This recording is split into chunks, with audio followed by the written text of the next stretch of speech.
Alright, welcome back to Thea the Awakening. Let's get loaded in and caught up with where we left off.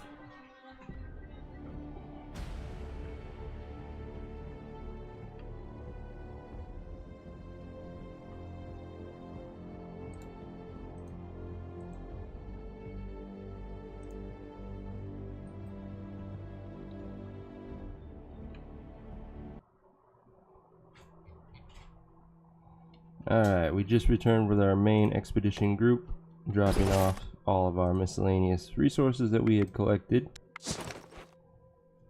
Let's see.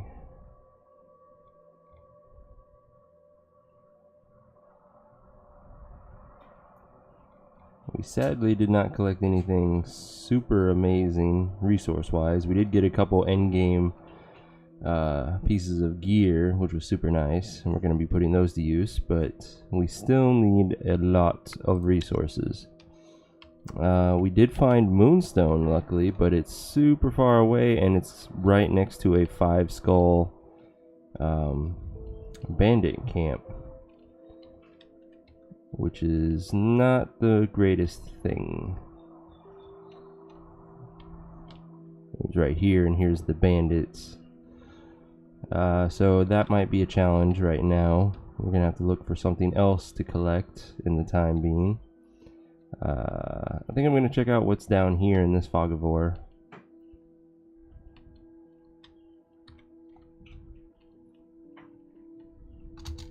First, let's see what we got queued up in the village. Looks like we're just doing our research scum with the vines. We've got nothing new to build.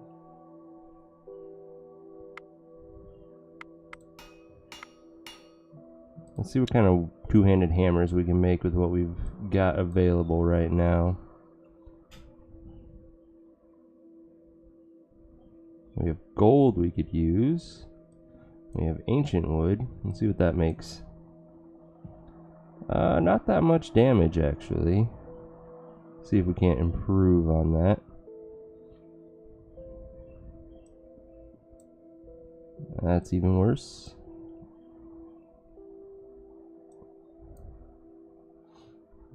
Yeah, it's not the greatest, sadly. We could do something like that. Oops, like that. That's even worse. So yeah, we need mithril and moonstone to make really good hammers. Shields, what do we got?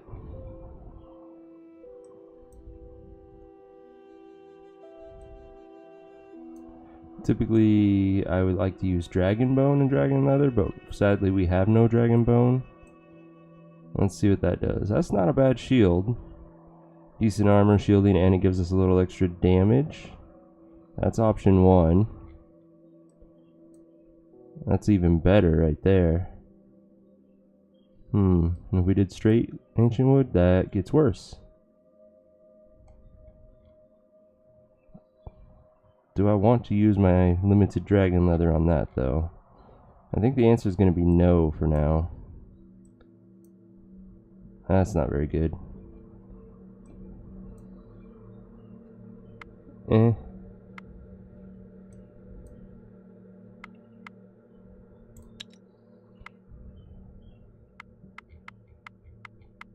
Yeah, we need more resources before we can keep gathering things.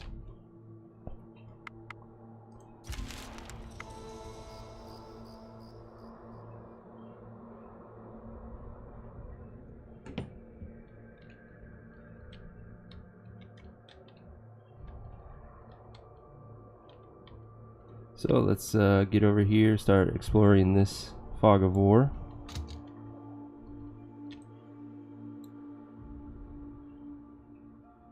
We're going to hunt these spiders, and a 2-skull fight is just going to be an auto-resolve at this point. Got a damage idol, good quality, which makes it lighter. We can put that to use. The big find is the spider silk. Let's see, who's my hammer? There's my hammer. You need to get more damage. And let's continue moving.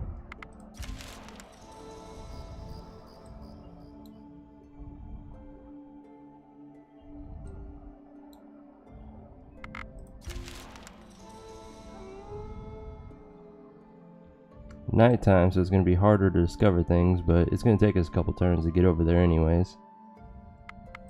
Another night falls over Thea, and restless souls of the damned seek out the living in envy and anger.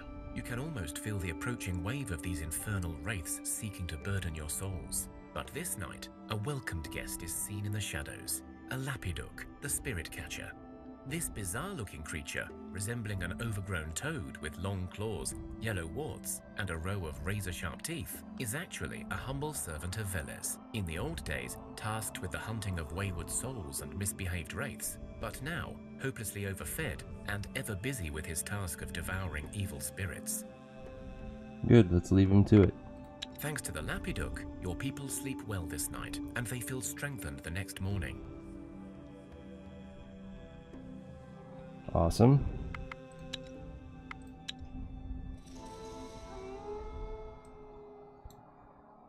Looks like we're gonna hunt another spider, get us some more silk, and a couple rings. Sturdiness, not too useful. The armor and folklore is, I'll keep that one.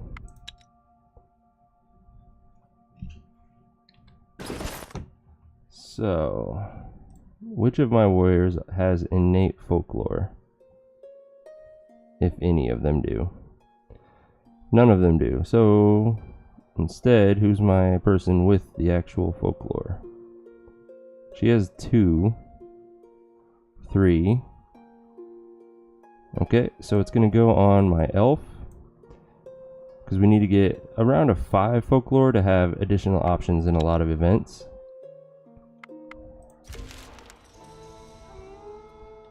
Alright, still nighttime, so we can't really discover much resource-wise. We basically have to walk on top of it in order to discover it. So I think for the time being, I'm going to set up camp right here. Collect a few elven wood and malachite until... oh, and ancient wood. Until daylight arrives.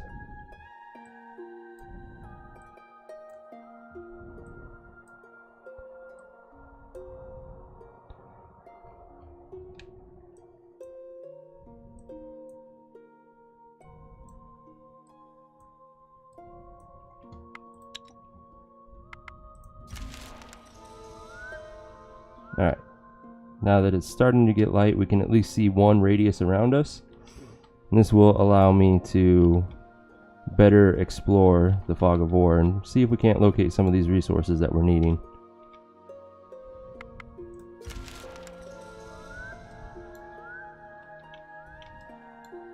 We found Monster Bone, which is actually a good thing because that opens up Dragon Bone for us. And I'm not going to research it yet, but it looks like we have discovered a place right there. So since we have already discovered it, by my new self-imposed rules, I can research it. It is also far away from our village, which is very inconvenient.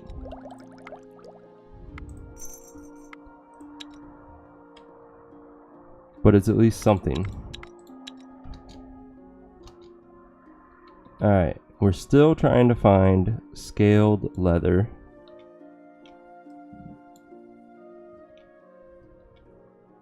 And not having a very good time of it.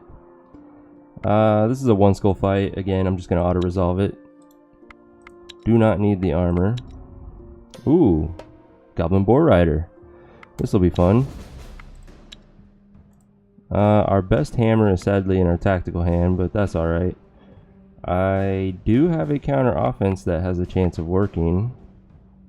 To start though, I'm going to send out a shielded warrior. Goblins do have a chance of having spears equipped, so having that shield is important.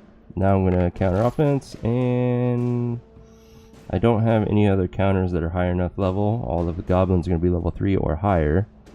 She kills this guy, no problem. So let's send out another shielded warrior. And that's why, because there was a spear. Send out another shield.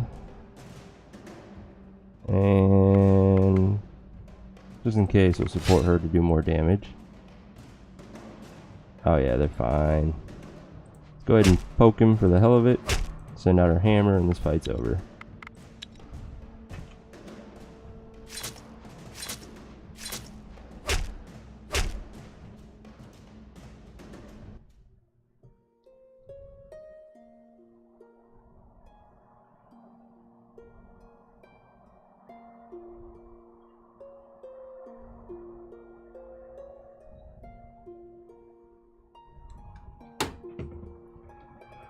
Alright, let's see. Got better swords now. Got better spears. Bad quality, we don't want it. Again, bad quality.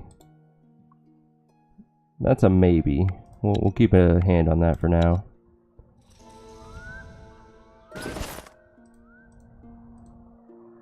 Definitely not an upgrade for her. Base 12, max 16, so it's not an upgrade for her either. Okay, maybe somebody in the village will use it later.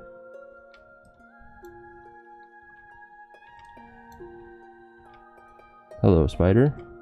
Still no scaled leather. Alright, Spider Queen. Should be easy. Good, we got our hammer. That'll take out 2 of them, no problem. Because of that, I'm actually going to focus on my counters for now. Let's get an offensive one out. 2 counter tactics. Okay, he's going to do 2 damage. His shield absorbs that, no problem. We're going to poke the Spider Queen. Her shield will absorb that attack as well. And we can go ahead and poke her for the kill. And then send out our cleanup crew.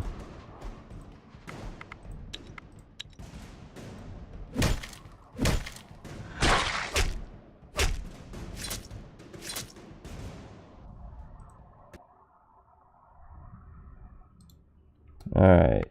Normally I don't really care for the backstab, but the gathering makes that worth it. That's a decent crossbow too. We got some more silk, which is always nice. The whole land is shaken with tremors. Groans and thudding footsteps are heard throughout. Many people get bruised and thrown about, but the tremors eventually stop.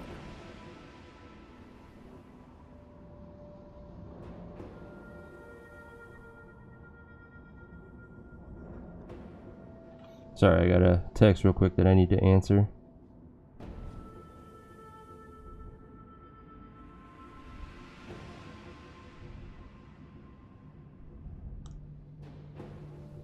My roommate is moving out, so I have to try to coordinate things for him.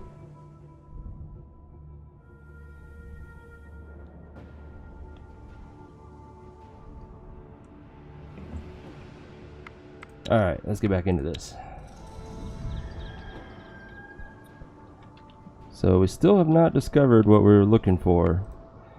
For those of you who have joined and don't know, I have created myself rule of realism where we cannot research a resource until we have actually physically located it on the map. It kind of adds a level of depth and challenge to the game.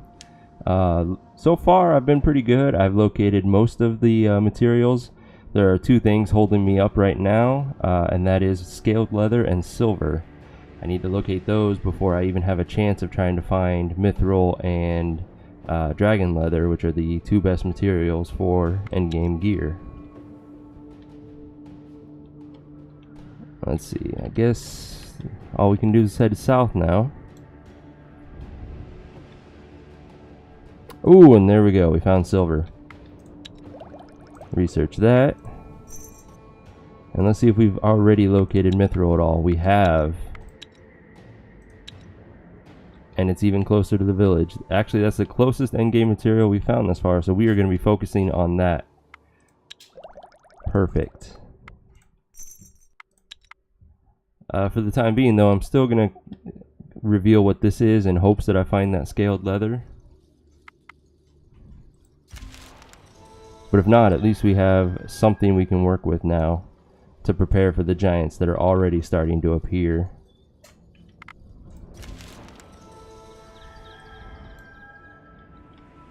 So, nothing that way.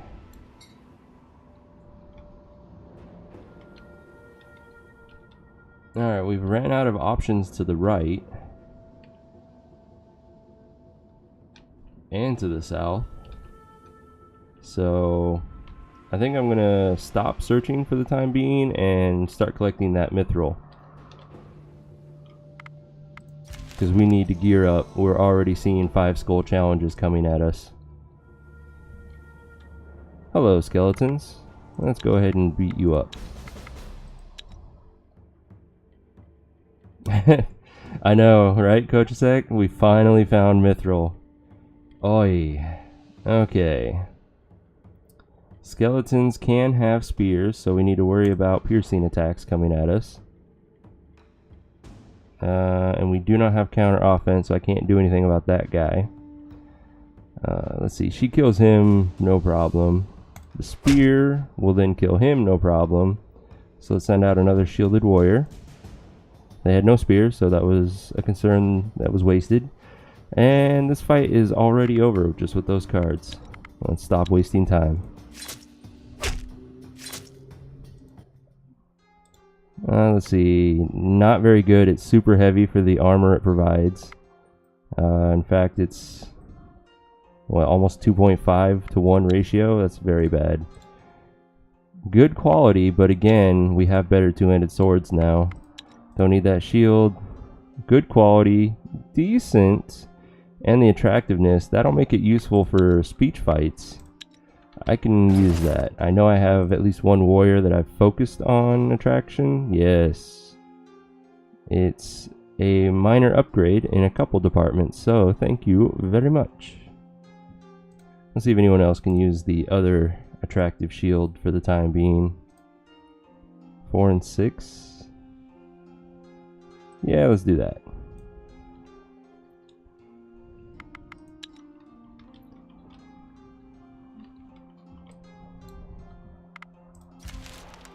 Luckily we have plenty of supplies that we can really hunker down and gather a metric ton of this mithril.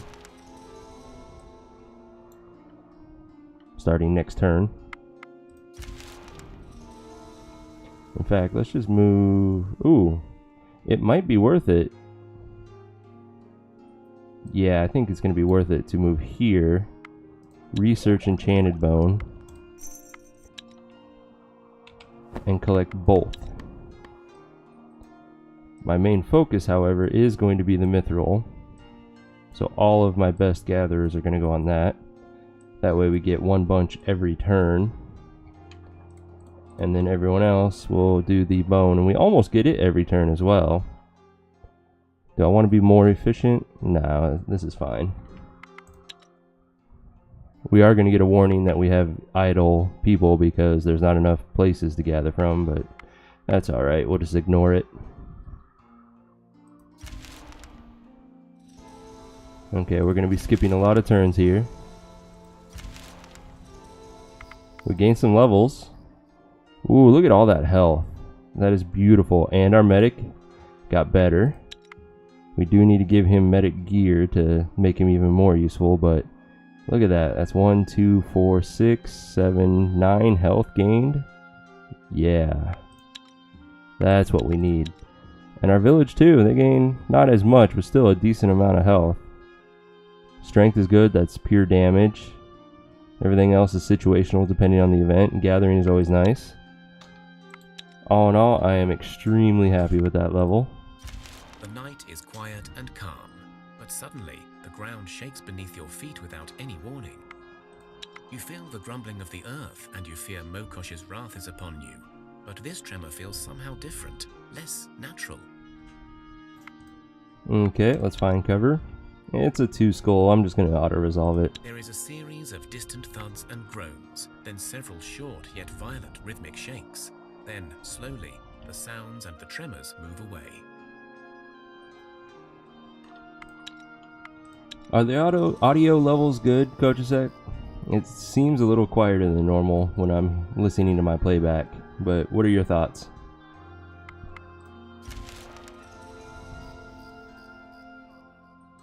Thea is not an easy place to grow up in, but alas, grow up we must.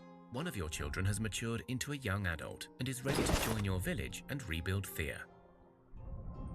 So this one's going to join my village itself. Let's see. Technically we need a second medic since we're playing bloodbath mode. Do I want to do that right now? Yeah, we should. No sense taking chances. Becoming an adult is an important rite of passage. Decent medic. The village celebrates this joyous occasion.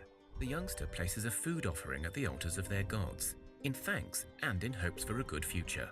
And very skilled at social challenges. So she will help in that department. Has a little bit of gathering to help that way too. So let us gear her up and put her to work. I don't have very many weapons right now for her, sadly. Conveniently, I have this axe that is actually pretty lightweight. It's not strong enough to equip a shield with it, however. Let's give her a good quality armor and a gathering basket. And that's all she can have for now.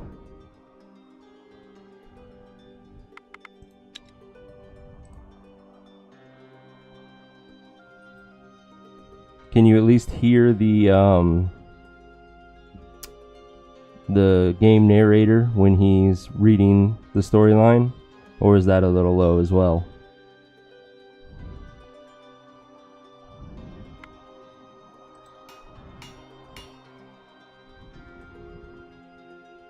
Because I'd hate for you guys to be sitting there in silence because you can't hear the game tell you the story, and then I'm sitting here thinking you can hear it and not reading it for you.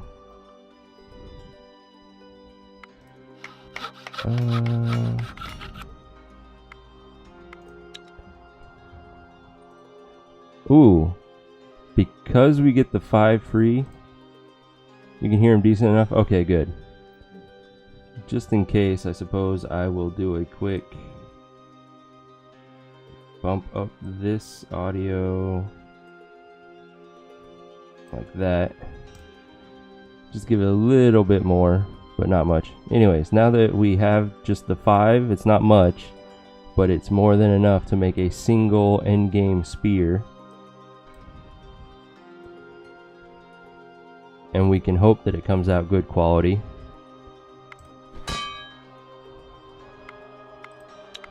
And we'll put our best guy on it. With his skill of 13, means it has a 7% chance of being bad quality and 12% chance of being good quality. Not bad odds. Alright, how are we doing? Collected 40 mithril, we need a lot more than that. And we're being attacked by some one skull bees. Again, I'm just gonna auto resolve because it's kind of a lame fight. Shield I don't need. Thank you for the amber. And we never put the medic to work. Where are you? Right there. We are actually not collecting vine fast enough to keep up with our research scumming. So we're going to do that.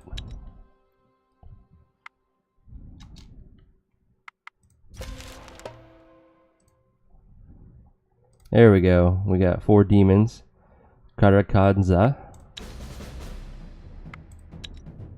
And we have our hammer, which means it's hammer time.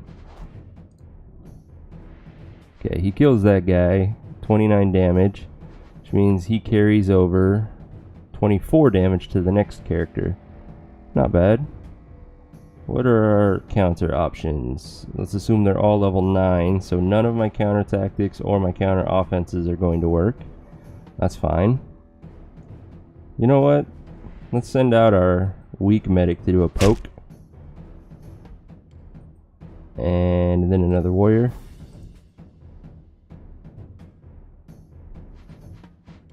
So now that he has 25 life, 28 will carry over to the next guy. So he'll have 1 life left. This guy will kill him. He will kill this one. I'll go ahead and poke it anyway. Send out a shielded warrior in case he also has a spear. Which he did. We don't have a confuse that is strong enough for this, sadly. But that's okay.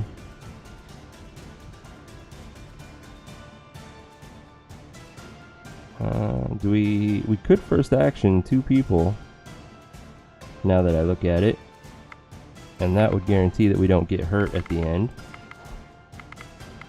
We'll shield this one up a little bit more. And we should not take any wounds. Perfect. Alright, the training sword is very useless. Same thing with the big one. Dismantle both of those. That is great armor. I mean, it's not as high as we're wanting to get eventually, but look at this weight to armor ratio. That is very good for like a gatherer or craftsman who has moderate strength. That one, I might have a use for it. Let's take a look at some of this gear, since I haven't been equipping any of it. Our new medic doesn't have a very good spear. We need to work on that eventually. Armor wise, you might be able to equip this just for the added dexterity. Yeah, that's too heavy, so we'll go with that one. We have a gathering bracelet, which will go on her.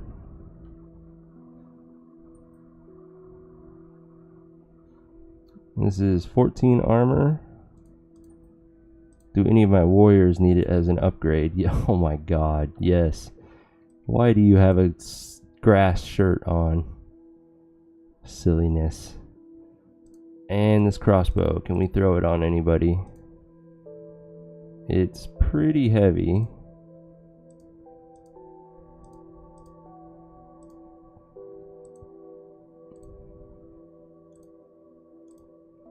In fact, it's too heavy for anyone who doesn't already have a crossbow. So now the question is it an upgrade for anybody? Which it is for her. Cool. We finished our Leshy's hair. I'm going to put that immediately on this medic. And suddenly, she does amazing damage.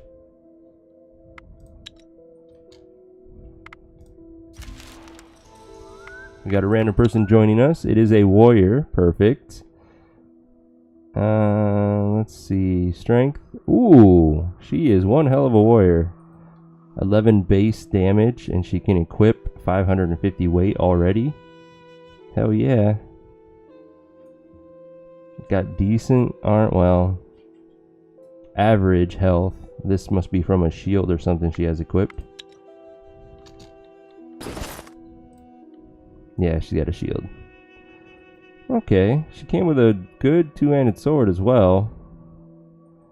With the poison, it's better than anything I have. Base 10, base 10. Max 12 to max 13. So the sword is still better. We don't, unfortunately, have any really good armor for her, so she's going to get that. That's not better. I guess for now we'll make you better at a speech challenge, which isn't saying much since that bumped you up to it.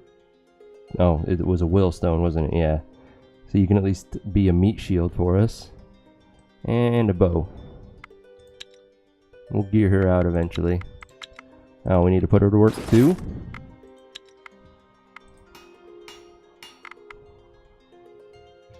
Let's make you create some more beef. Oh, we don't have any more meat.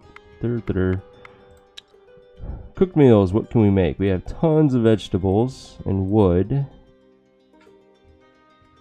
Just not a lot of anything else. We have herbs because of the herbalist hut, so we can make a crap ton of that forever. Move you down and get rid of you. We have collected 65, not bad. We can do probably another 20 turns if I wanted, and then go back to supply. Apparently we still have somebody inactive in the village. We have 3 people inactive in the village. Oh god, that was... I forgot to set the food to indefinite. Silly mistake. Indefinite. Get to work.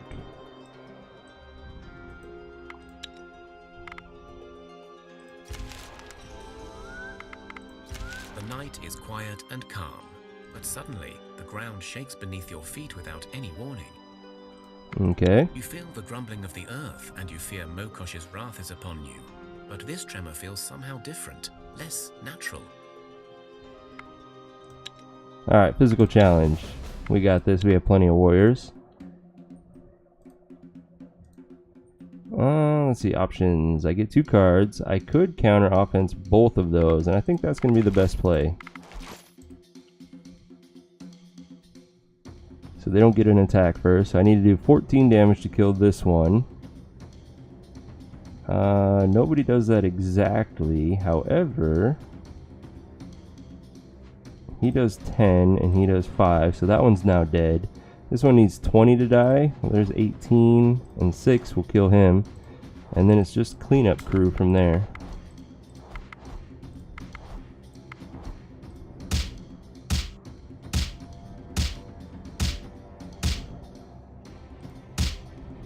There is a series of Nice and distant easy. thuds and groans, then several short yet violent rhythmic shakes. Then, slowly, the sounds and the tremors move away.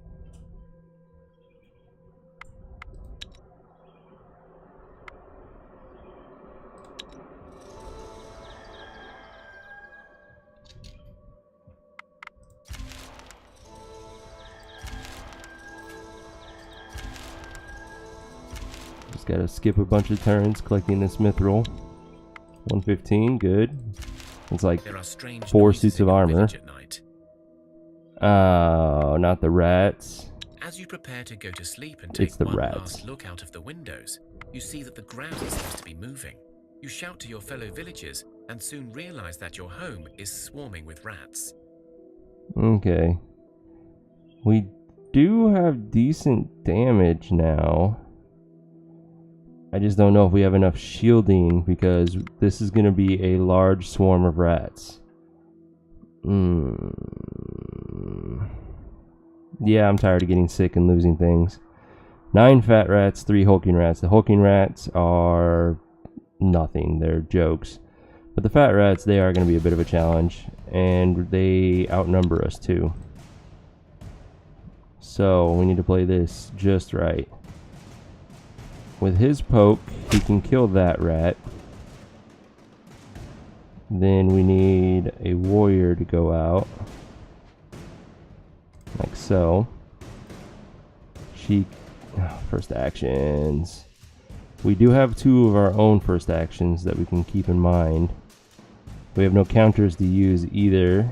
I mean, the counter offense 1 has a chance if there's a hulking rat here, but that'd be kind of a waste of him since he can first action somebody. For now, she'll be able to kill this thing with her attack. So she's going to be one that I first action for him. Let's see if they throw any more rats in the beginning. So we'll send them out. She doesn't do quite enough damage to kill this one. So he's going to waste his attack to finish it. Yeah.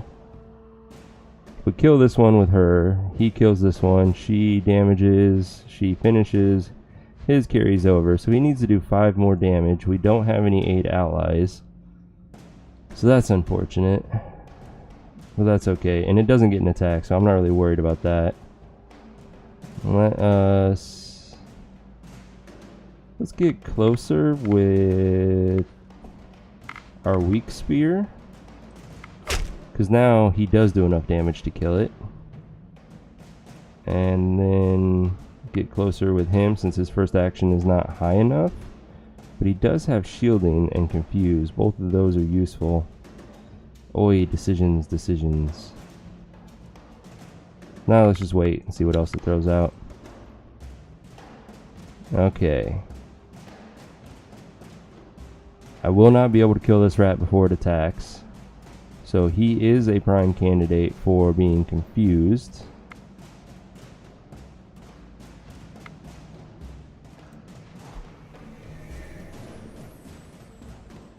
And then same thing with these two. I can't kill both of them.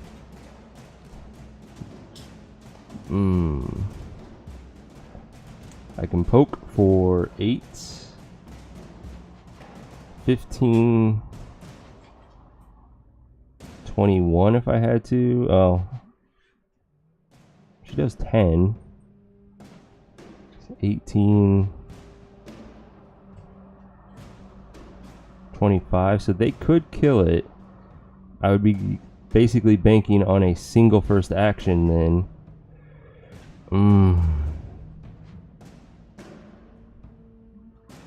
Yeah, let's do it. Oh, I can't. I can only send out 2 cards. Damn it.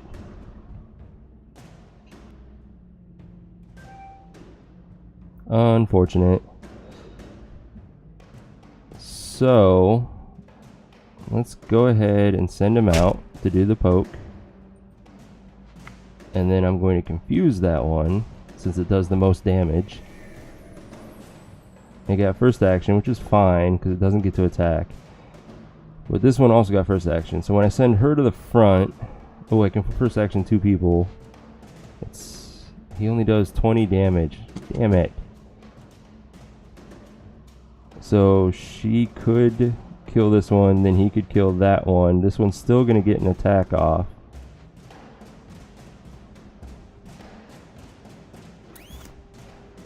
Alright, so I want to first action him first.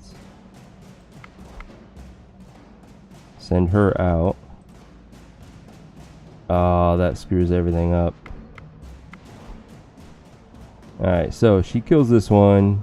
He barely fails to kill that one. He's going to get hit by potentially 15 damage, which doesn't kill him.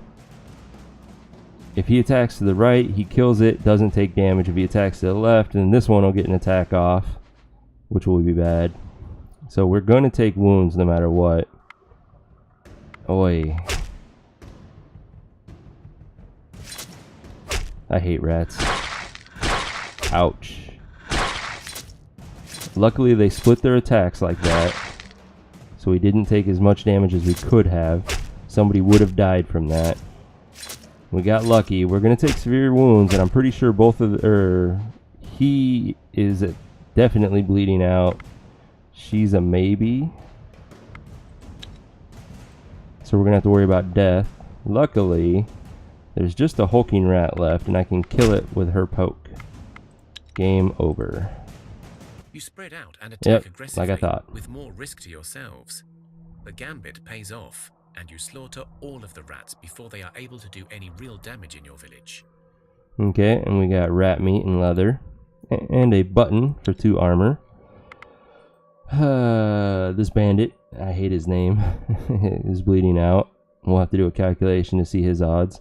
And luckily she's fine. I mean, she's wounded, but she's not bleeding out, so no danger there. Rats are very young and impressionable. Some of you know how to train animals, so you gain some new furry companions. And because we have enough animal kinship, we get a fat rat to join us. Pretty amazing health. And its strength is not that bad. The only unfortunate thing is rats can't equip weapons, so we can't make him uber powerful. But for the time being, he'll help us protect the village, and when I make my Misfits crew, he will be a key piece of that. It's an attractive rat. Oh, that's hilarious. It's a pretty rat. Okay. Yes, I know we have somebody bleeding out. Let's calculate his odds of survival. So, for anyone who may not be familiar with how to do this, the way you would calculate your chance of losing someone is you take the number of wounds that they've acquired, in this case 9, divide it by their maximum health, which is 12. That gives him a wound scale of 75%. Now every character has a base survival rate of 70%, so you would subtract that from the wound scale, in which case this guy has a 5% chance of dying. Then after that, that's when your medic skill comes into play.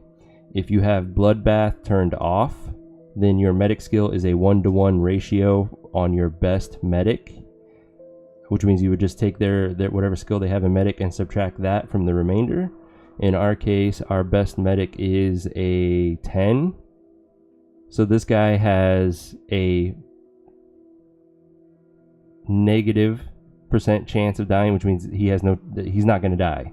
It's impossible for him to die with those wounds. For instances like me, I have Bloodbath turned on. That changes the calculation slightly in that you take your top 2 medics, and your best of the 2 gets a 2-to-1 ratio on their medic skill, and the second best gets a 1-to-1 ratio. So you would take 2 times your best medic, add your second best medic skill to that, and then subtract that from the wound scale. So I actually have a 25% additional chance of surviving, which means he's at like a negative 30% chance to die. There's no worries there. Equip the health trinket. Like I said, Coach, like, I don't need it. He's guaranteed not to die with those wounds. Now, if he got overkilled, then I would need that health trinket.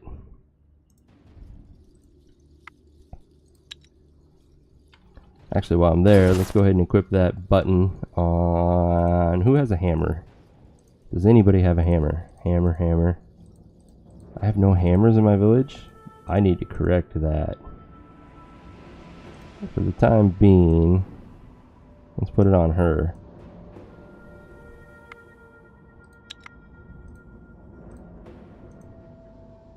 Math skills. I know. This is the one time in my life that I constantly use math every day, all the time, is when I'm playing video games. The rest of my life, not so much.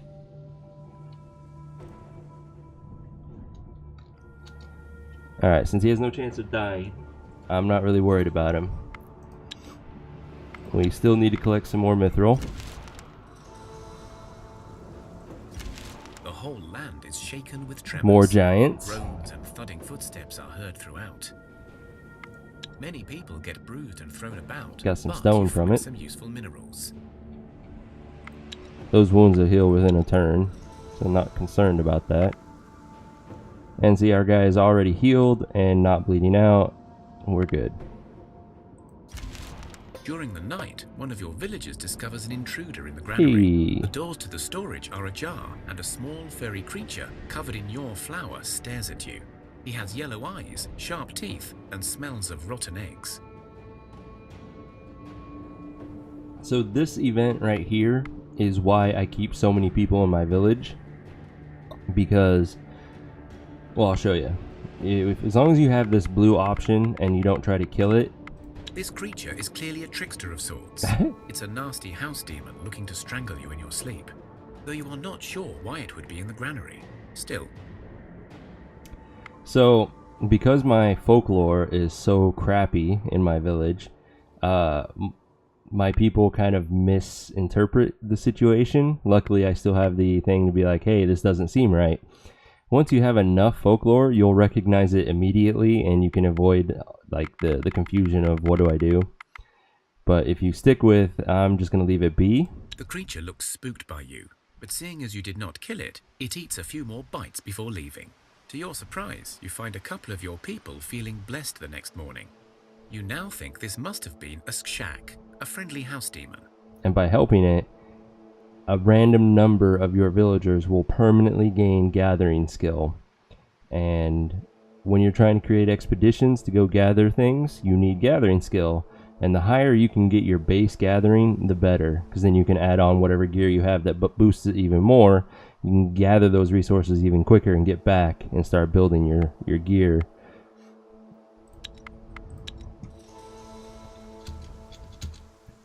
Let's see. Let's stay for another 7 turns.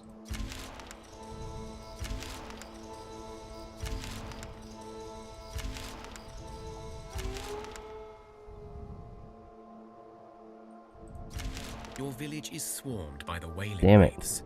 They are a force of pure darkness, a menacing wave of tormented souls who seek nothing but the I destruction need to build a of all totem. life. It seems they have become more frequent of late, more angered and active for some reason. This is the second time we've seen this event in a short span of time. So you either need a high folklore skill to get the option of doing a physical ritual to banish them or protect yourself, or you need high magic to do a hex to get rid of them. I have neither, which means I have to sit in my home and cower and let them do whatever they're going to do, which is always bad things. You try to hide from the dark souls, but walls cannot protect you. Your village becomes cursed with the darkness, and you do not have enough magic or folk knowledge to fight it off. Some of your young ones perished this night, and everyone feels the dread in their souls. So 4 of my villagers are now ugly until I get rid of this curse. And we lost a child, which is the most hurtful thing, because bodies are your most valuable resource in this game, and every child is a future body, and now we don't have one. And damn it, is the right response. Is shaken with tremors.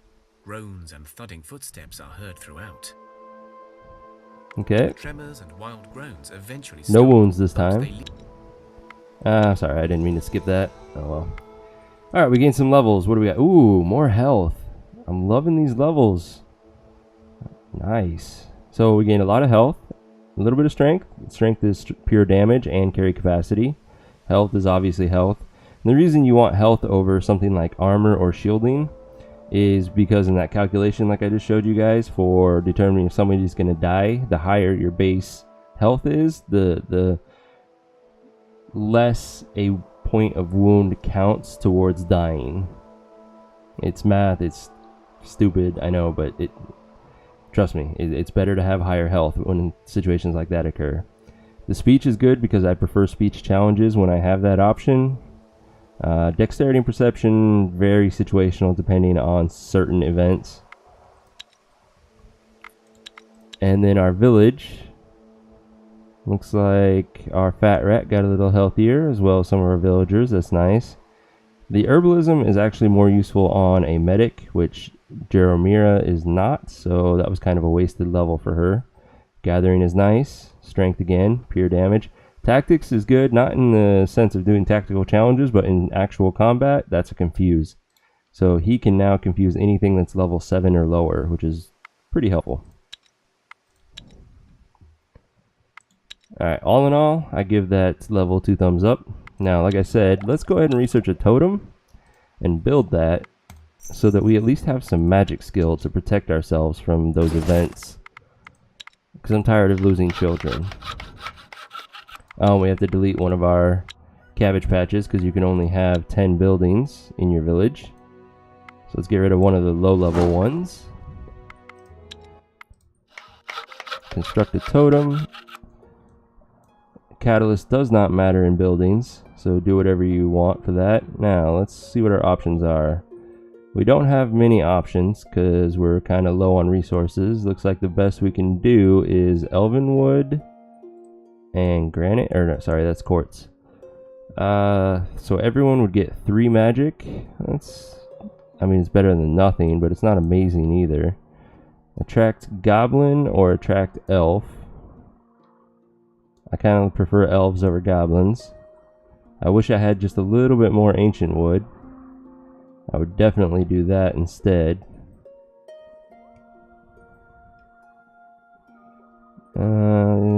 Sandstone, I don't think is... Oh, we don't have enough. So yeah, that's the best we can do right now. We'll definitely upgrade it later on. But at least this way, with 12 villagers, that gives us 36 magic damage to do in a hex event the next time those wraiths come by. So confirm, and then put our best guy on it. The best 2. They'll get it done pretty quickly. Alright, let's gather for another 5 turns. 2 of your fellow villagers decided to get married. Hey! And since times are dire, it is more important than ever to cherish such occasions. Wedding celebrations last for 7 days, and it is customary to make sure everyone takes part. I love weddings. So everyone eats a little bit of fish, and... The Lady of Love is certainly the most appropriate patron of the marriage ritual. We have 2 ladies getting married. The couple, naked as nature intended, must first paint each other's bodies so that every inch is covered, exchanging their eternal vows to both each other and their patron goddess. The whole village is then invited to partake in the ritual and share the love that the 2 newlyweds proclaimed. The celebrations are known to take many nights. The newlyweds are then blessed by Lada. Only then do the usual libations, with an excess of food, strong spirits, and plenty of naked dancing through the night, proceed and last for many nights. That's my kind of wedding right there. Alright, now we have to fight the hangover. Sickness challenges, since it's our village, we have a number of gatherers, and gatherers are super strong at sickness challenges.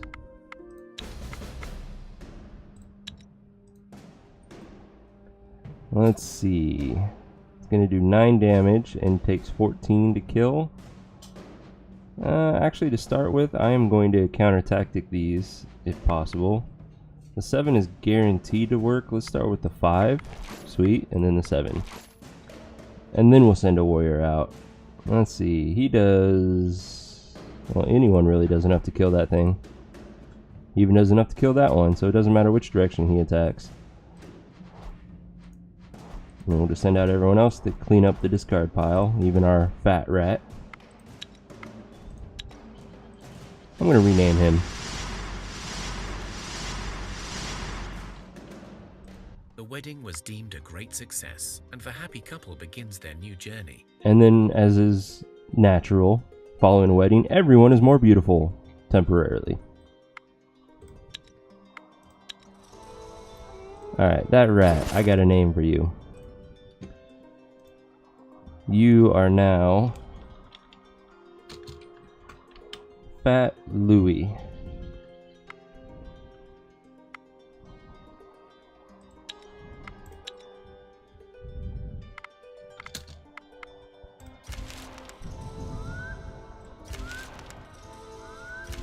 The whole land is shaken with tremors. Groans and thudding footsteps are heard throughout.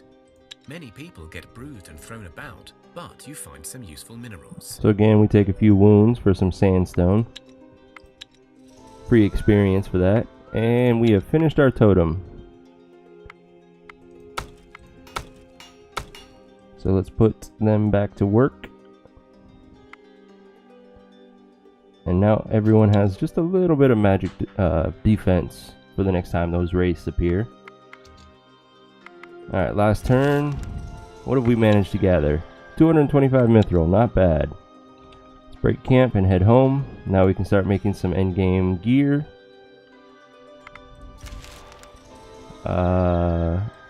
We might have the resources to make a couple weapons, but after that we'll just focus on extremely heavy armor for our warriors.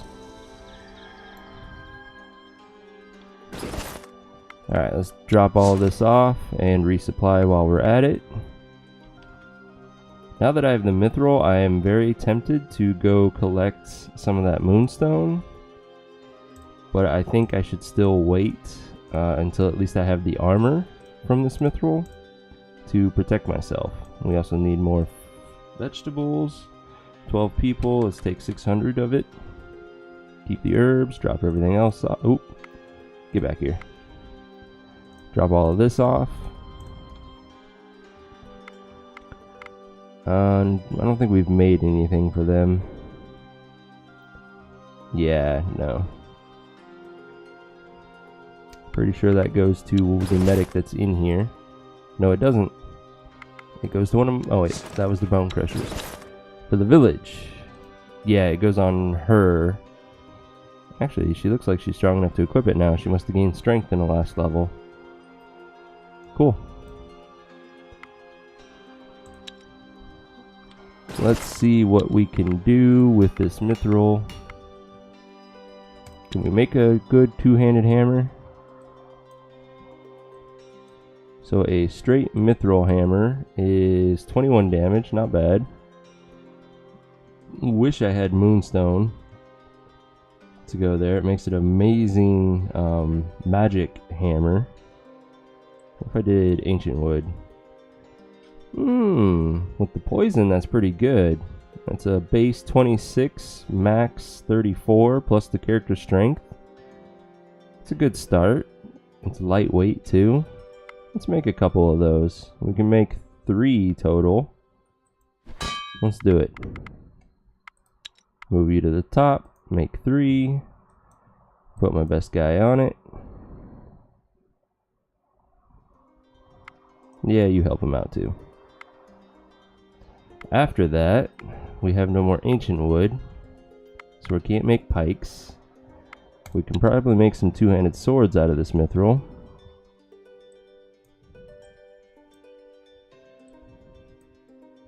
24 damage and 8 shielding. That's pretty nice. And I don't think we'll be able to switch anything out for it that's uber useful. What about gambling? What can we do? Does that lower the damage? Quite a bit. So that might not be worth it until we get diamond. Alright, let's stick with the mithril and just make a couple of these.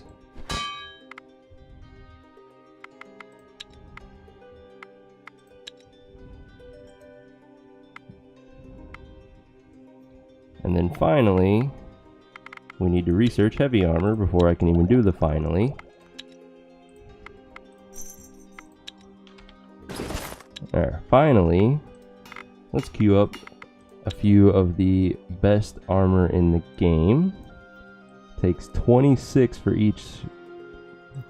We're only going to make one because we're out of coal now, suddenly. Actually, we might not even have enough. Yeah, all of this is using coal. Looks like we know what we're sending our expedition out to collect. The coal that's right here.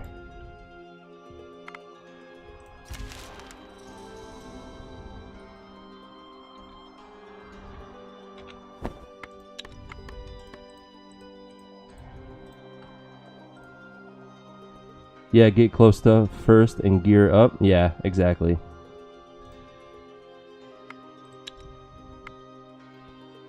Alright, skip. First hammer is ready, and it's going to go in somebody in my village because nobody has a hammer.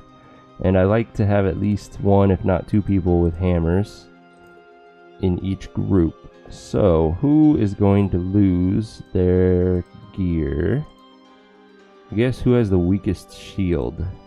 That would be the least lost for me. That was a 3-4, that's a 3-5, so it looks like Tosia. Goodbye sword, goodbye shield, hello hammer. So she does base 47 damage, max 55 damage with a hammer. So she'll be killing a couple things every fight. I'm happy.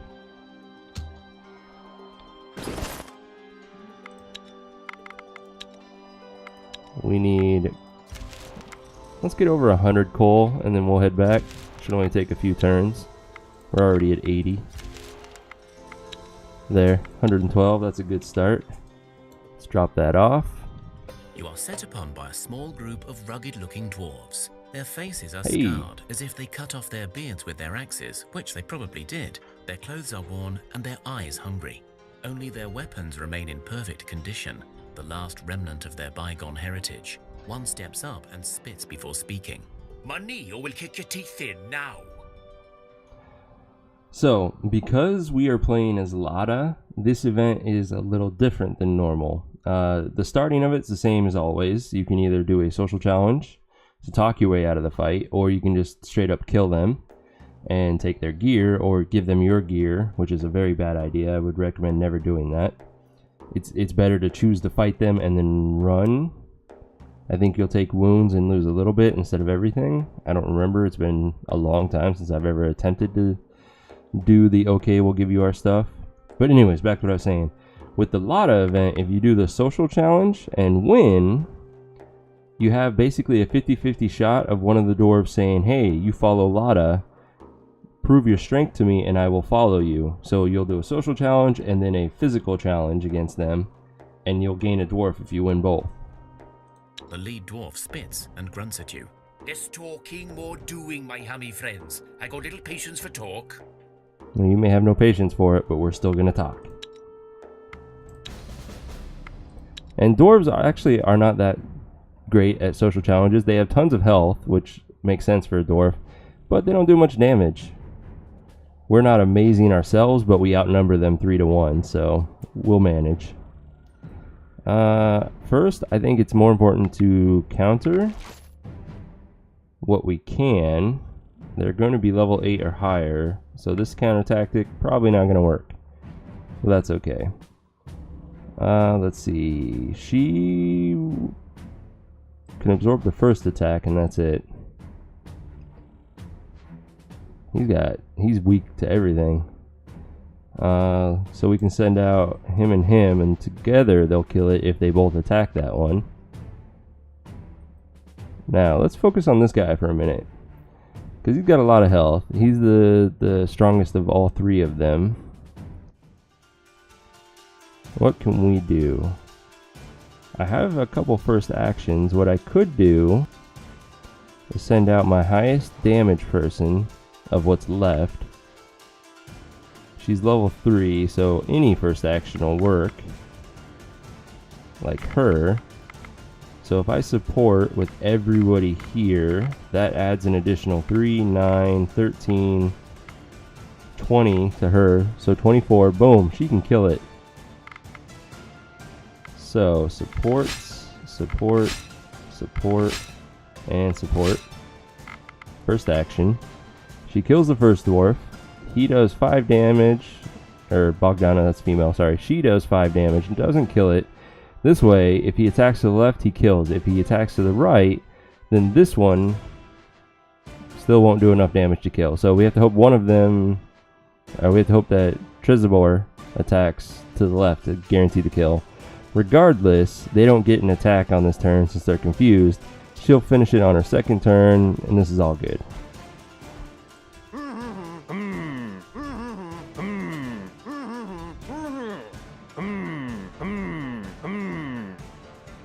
Your men stand firm, showing off their strength and confidence.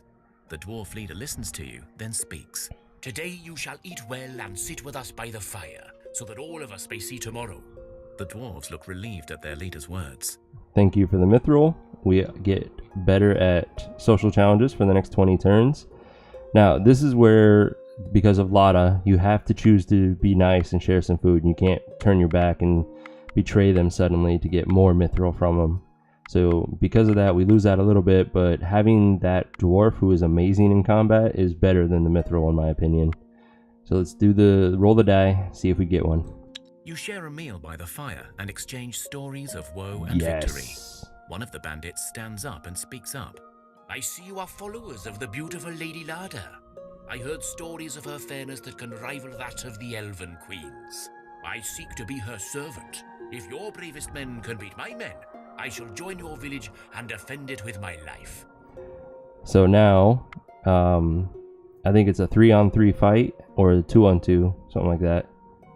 And if we win, the dwarf joins us, so I'm going for it.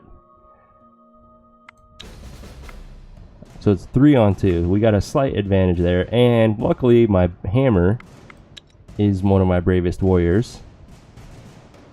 He's starting this fight. Oh, he got poked. That's not cool. Very not cool.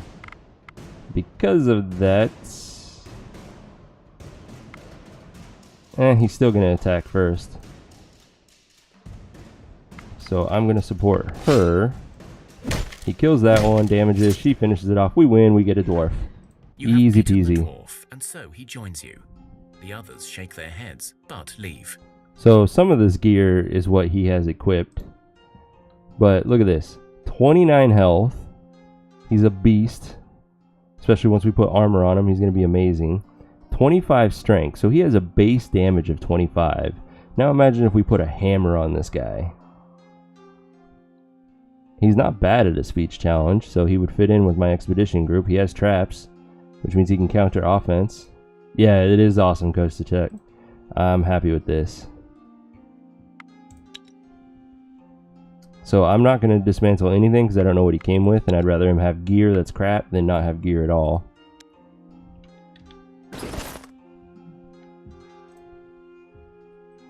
So he came with the one-handed axe and a shirt. Interesting. Which means he could have this shield for the time being. And we got a spear, not very useful. I'm going to dismantle both of those before I forget.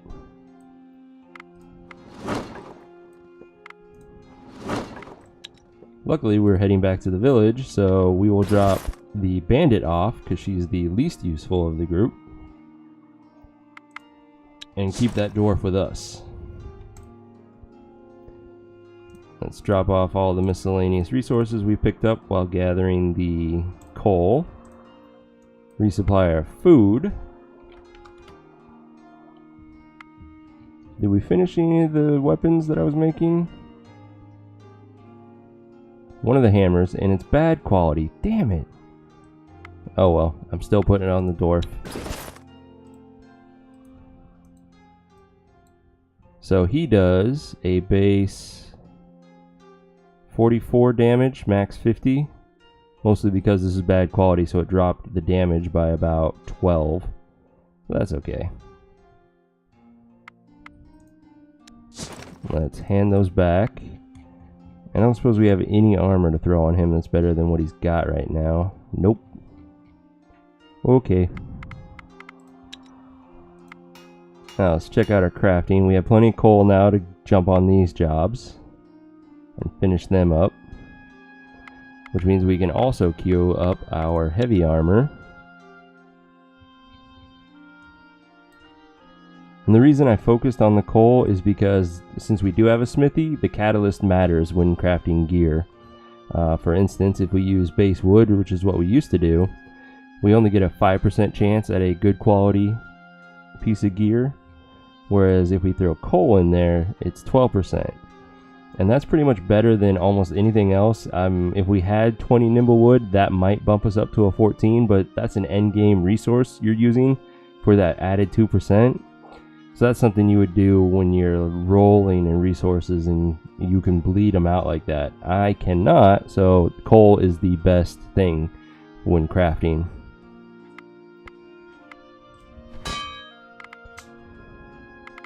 Let's move you up and up. And how many can I make total? 8? Let's drop that down to 5 for now. Keep some mithril for later use. Also, can we make a better crafting hammer with mithril? Mithril, and we have just enough ancient wood. So a 5 crafting hammer. What do we have already for our best crafter? 4. So it's a minor upgrade, but each upgrade gives us a 1% chance more at better quality stuff.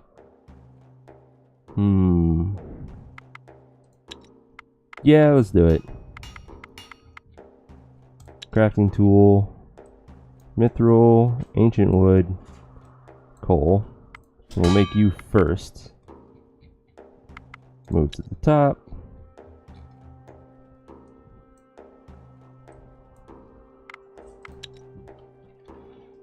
Alright, what are we going to send them to? Is there any resource nearby that is useful for us? Like, say, ancient wood right there. Is there any closer than that? Looks like that is a big fat no. The way to find out is you have to click on your expedition, then click this little boot symbol, and it gives you the number of moves it would take. So this would take 3 turns at 5 moves per turn. The other one was up here. So it's technically 1 step closer than the other. So that's the one I'm going to head towards.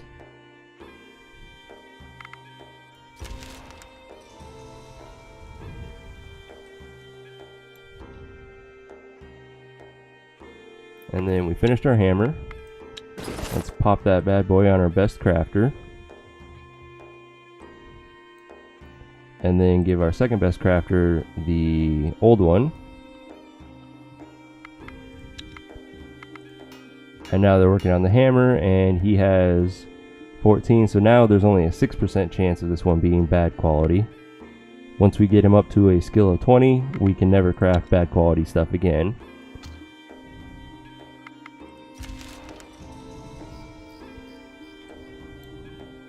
As you make your way through the terrain, your herbalist spots an area where you can harvest some good herbs. They grow inside a hollowed tree, but beware, there seems to be a lot of spiderwebs surrounding the place. "These webs look thicker than I like. We best be quick about our business here," exclaims one of your men. Alright, let's get some free herbs. Your herbalist carefully picks the right herbs, while the rest of the men keep a wary eye out for trouble. You already picked some of the herbs, but you notice that there is a larger patch further down the path. However, That area has a sticky white blanket of webs thrown all over it. Alright, so on this event, it's a question on whether or not you have high enough animal skill. I think it's animal kinship. If you don't have this blue option, I recommend just taking what you got and leaving, because if you press forward, it is 9 times out of 10 a trap that automatically wounds you and then leads to a fight. But if you have this option, then your people are like, oh, we notice we recognize the danger, we'll take it easy, and you don't get the wounds from a trap, and then you just fight a spider queen and her underlings, which is a very easy fight. It's a 2-skull fight. Those with knowledge of the animal world in your party huddle together in talks. Taking their time to analyze the scene, they point to the pattern of the webs as well as signs of spider eggs in the distance. It is clear that your party may face a spider queen, or at least her best minions if they risk venturing forth. On the other hand, the men inform the group that such lairs can also hold precious resources. Okay, we are going to go forwards and fight the spider queen. For us, it's an auto-resolve at this point. 2-skull fights are pretty easy. After a tough fight, you finally clear the area of those nasty spiders.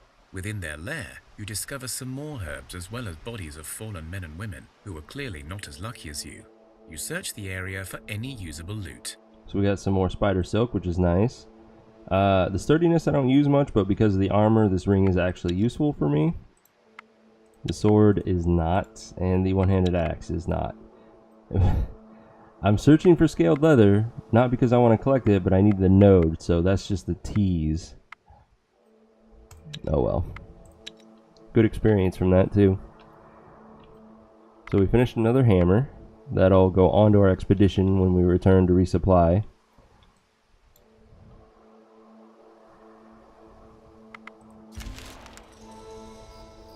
Finished the 2-handed sword, so we'll check that out in a minute. The only thing that's within 1 tile of this is regular wood, and I don't care about collecting that. So this is as good a spot as any. Our focus is the ancient wood. While I'm at it, I might as well gather just a little bit of dark wood. It has its uses in crafting. We'll get both at 1 per turn. And this one will get 3 every 2 turns, so that's not bad. Let's check out this sword. It came out regular quality, that's fine. I know it's definitely going to be an upgrade for people like him. That's an added 13 damage. Yes, please. His sword might be an upgrade for somebody. Never mind. All of our warrior. Oh, wait. Base 10, max 13. Still better to have that poison versus these, so yeah. Good enough for now. She'll get the next sword.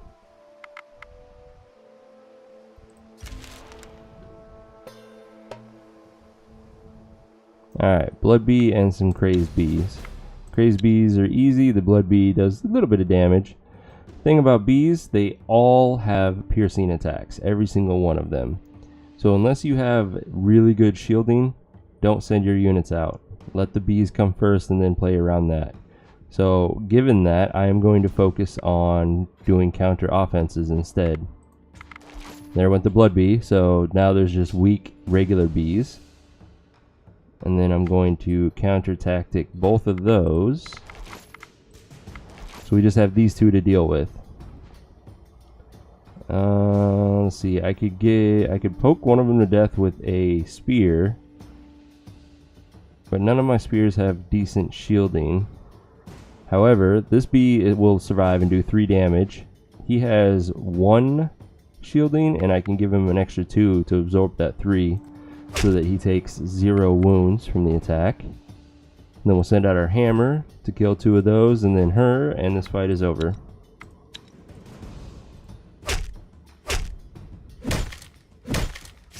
Perfect. And those bees were carrying a Morning Star club. Very useful, useless. And it always confuses me when things like bees and spiders have giant weapons on them. More bees.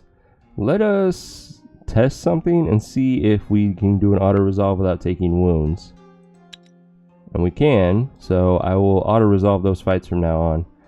That's decent damage for an axe.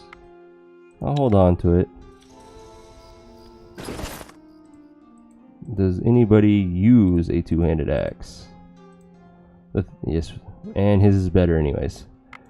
So the thing about axes, whether they're one-handed or two-handed, they give you no shielding, but they do way more damage than swords. So it's really a question you have to ask yourself.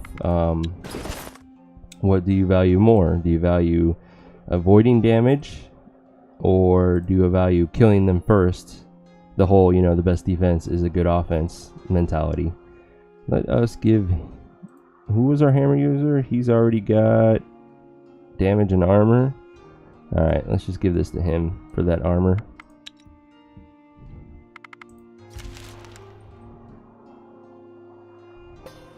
Ooh, a 4-skull fight against a mishmash, goblins and humans.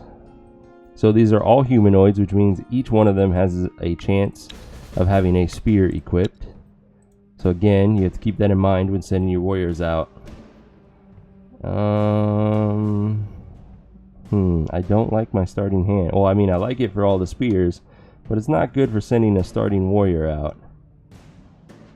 She at least has a shield in case they have a spear, which if they do, they didn't use it, so that's fine. She kills that one. The humans are going to be a joke. They're all going to have very little life. Right now, I think I'm going to focus on counter offenses. I only have the one. That's one less fighter to have to worry about. Now, she kills this one. Technically, this one doesn't get an attack, but I might as well poke it anyways. She has 11 life, so his poke is enough to kill it, and he's safe from any spears that they might have. The hammer is concerning. Because of that, I'm just going to confuse him so that he doesn't get an attack in the first turn. Now we have this guy to deal with. He's got quite a bit of health, 30.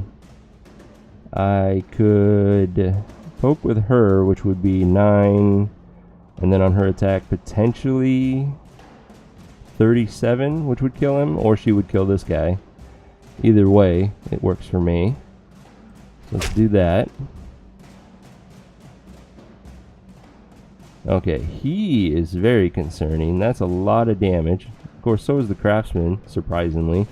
But the craftsman I can kill with a poke. Well, I'd have to poke him twice. Now, the one good thing is there's no more offensive cards. So after I kill her with my spears, he's the last active card in the queue, which means my confuse will work on him. So that's going to be the safe bet for me, is to poke and poke.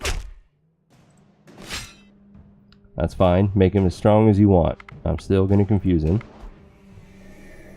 I'm going to save her so that she can probably kill one of these two, in theory. We've already confused all of them. He's the only unconfused one, and she's going to kill him first anyway, so not really worried about that. I doubt my counter tactic 2 is going to work, so instead I'm going to shield with him. Okay, they confused her. That's a little unfortunate, but we can still manage this. Let's get closer with her. And just in case they pull something funny, I'm going to confuse him. He comes out, I kill him with the spear, and we're good. Dead, dead. None of them get an attack. Yeah.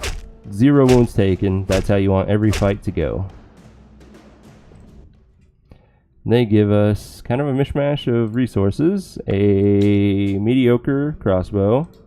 2 necklaces with folklore, which is useful for a lot of events. They give you additional options to choose from.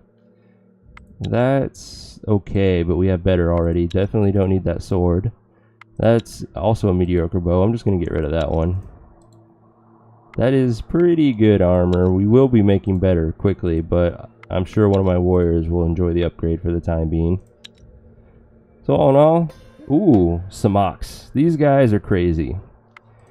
Their physical damage is really weak, but they have leech that is almost enough to fully heal them every turn. So you have to focus them down in one go. Otherwise, they just heal back up and do a ton of damage to you because of that leech. I get to go first. I don't remember if they have piercing attacks. I want to say no.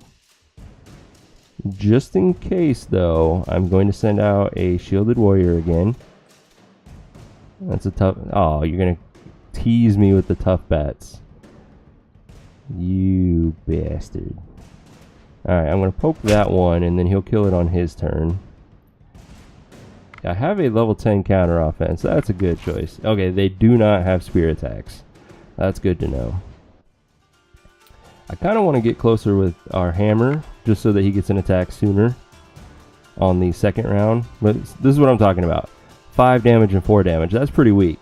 But on top of that damage, they have 20 and 21 leech. So they both do 25 total damage and heal for 20 of that, which is nearly their full life. And that's what I meant by you have to kill them in one go. Luckily, we can confuse that one. So this is the only active attacker, and she kills him. He kills that one. He can't attack, they can't attack, so we're not worried about that. Let's go ahead and poke this last one. A tough bat, don't really care. I could do 13 damage, not enough to kill it, so I'm not worried about that. Let us send a hammer out, and then we are going to support him to do more damage. Hammers do trample damage if you're familiar with Magic the Gathering. If not, what that means is when he attacks and kills something, whatever damage is left over that didn't get used to kill it carries over to the next target, and he can only do that for 2 targets total. And that's why I value having at least one hammer. It's a good tactical attack to use if you can plan it out correctly. Now we're just going to send everyone else out, and this fight should be over with no wounds. Perfect. Nice and easy. We got a mask, which adds some shielding. It's pseudo useful for the start of the game, and since my special realism rule makes it challenging to get endgame gear, it is useful for me. So I'm going to look and see, you know, in theory, the better option would be to remove my medic thing and put that on for fights, and then when somebody is bleeding out, throw that back on, which I need to replace. That's bad quality. Just so that I protect my medics in fights. Do I want to do that? I'm sure I've got other people that need protecting right now. Like a spear user, that's a good person to put some shielding on.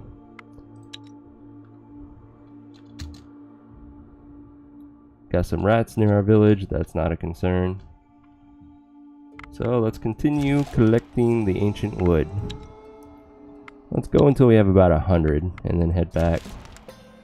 By then our gear should be ready to pick up. Oh, they were not rats. Even though the picture looks like rats, these are spores. They're a demon that infects any kind of wildlife. So you could fight rats, snakes, bats, bears, wolves, and they'll all be called spores. But they have the base stats of whatever they are infecting. We get to go first. I'm pretty sure they don't have spear attacks, so I'm going to start with a hammer. And it's just enough to kill this one, and 6 damage should carry over to the next target. Or I can guarantee that more carries over by poking him first. And then let's get our fat rat out there. Fat Louie. Get some action out of him. Have him kill his kinfolk. Let's see. Her poke is not quite enough to kill it, so I'm going to save her for later. Send out my other warriors. You know what? I have a counter tactic that is guaranteed to work here, so might as well use it. Poke him. Let's see. She does 19 damage, was enough to kill both of those. So yeah, this fight's already over. I'm not going to waste any more time.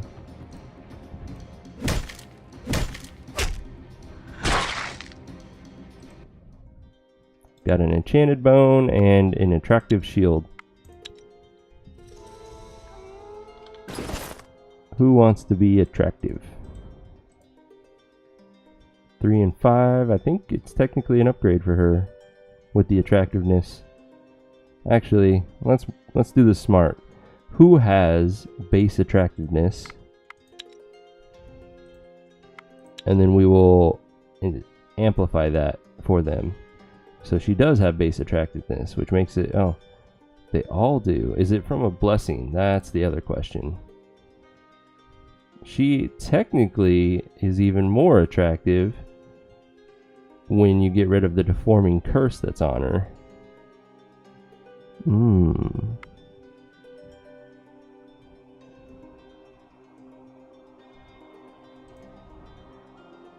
For now, though, we're going to throw it on him because he doesn't have the curse. It'll be more useful on him that way.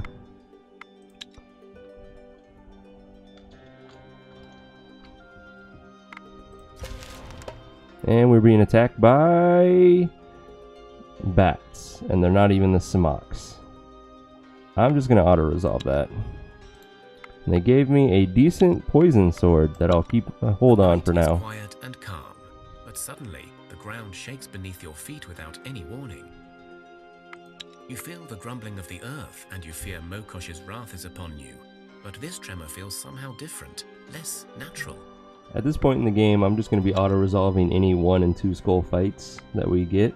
There is a series of distant thuds and groans, then several short yet violent rhythmic shakes. Then, slowly, the sounds and the tremors move away. So that you're not having to watch me continuously over and over again do these fights that require no real thought.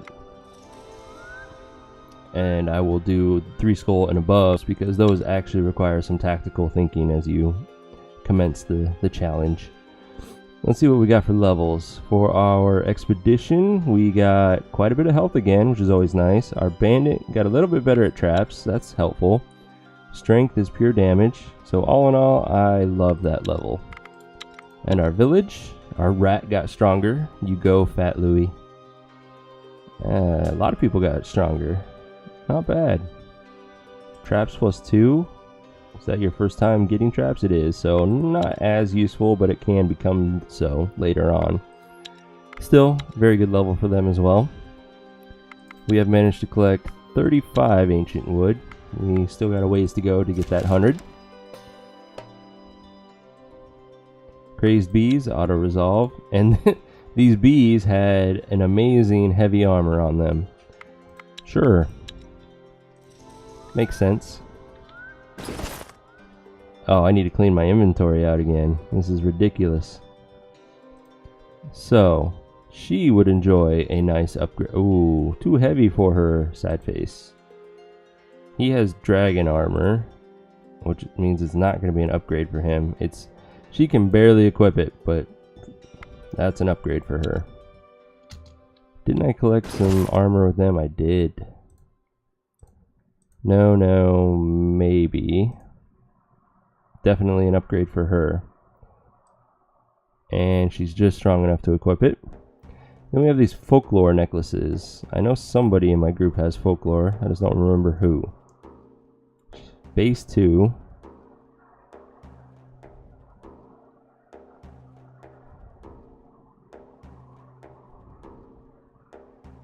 Looks like it's her. So, where were you? There you were. Ah, but it would require me to give up my gathering necklaces. No, folklore is not that important. Instead, let's just throw it on him. Now we have somebody with base 4 folklore.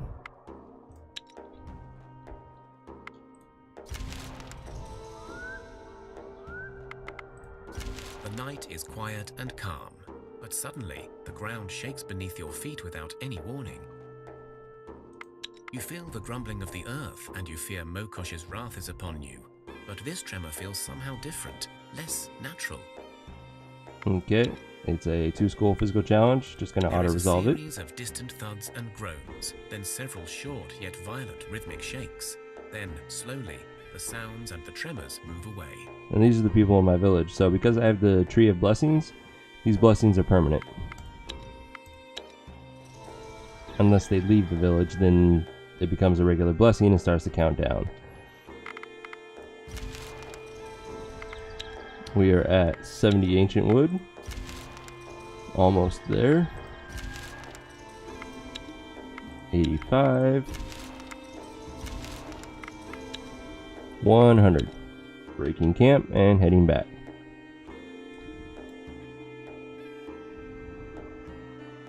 And we've been slowly crafting our heavy armor so that we can transfer that. Hey, have a good night yourself, Coach Sec. I hope you have a good day tomorrow, and I hope you enjoy your weekend. I will not be streaming tomorrow. Saturday is usually my day off. Keep that in mind. The whole land is shaken with tremors. Groans and thudding footsteps are heard throughout. Many people get bruised and thrown about. Got more wounds for some sandstone.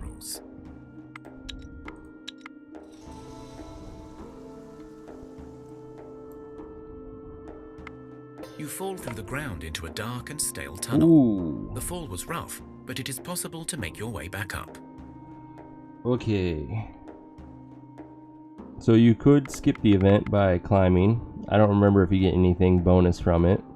Or you can explore the tunnel. There's going to be two paths. One path leads to a dwarf guarding the door to the exit. And you either have to do a social challenge or fight him to get through. And then you escape and no problem. The other path leads to a dragon. And for those of you who may be playing as the god Veles, he will lead you to the dragon every time. If you click on Veles guides me in this direction. Little thing to keep in mind, dragons are super tough. They are a 5 to 7 skull challenge. You can sneak on them, so if you have that talent on all of your people, that might be a way to go. Just something to keep in mind, because dragons will destroy you. They have about 200 health and do roughly 70 damage. You venture deeper and deeper into the tunnel until you reach a crossroads. So in this instance, left will lead me to the dwarf, going right will lead me to the dragon. It will allow you to click on one of them and then change your mind and go the other direction. So you don't have to like immediately make up your mind. You can experiment and then decide. You feel a slight draft from the left tunnel, and so you believe this one will lead you out. To the right, however, you hear a faint breathing of something big. This could be interesting or deadly. Ooh, so I had that wrong. It's the way out, but it's a dragon. I'm going to go right after all. You go to the right what? and you walk for what seems like forever. It gets darker and colder with every step. Finally, you reach a large underground chamber. It is filled with shiny stones and all sorts of treasures. But on top of them, there sleeps a dragon. Yeah, so like I was saying, 4 skull sneak challenge, 5 skull fight. I can't do either of those. I'm running away. You run down the tunnel and then take a left at the crossroads. You find an exit, but as you leave the tunnel, the entrance shakes and collapses behind you. But I wonder why it said the something big. Oh, I didn't catch that. It was telling me that to the right was the dragon, and then I went right anyways. That was dumb. Need to pay attention.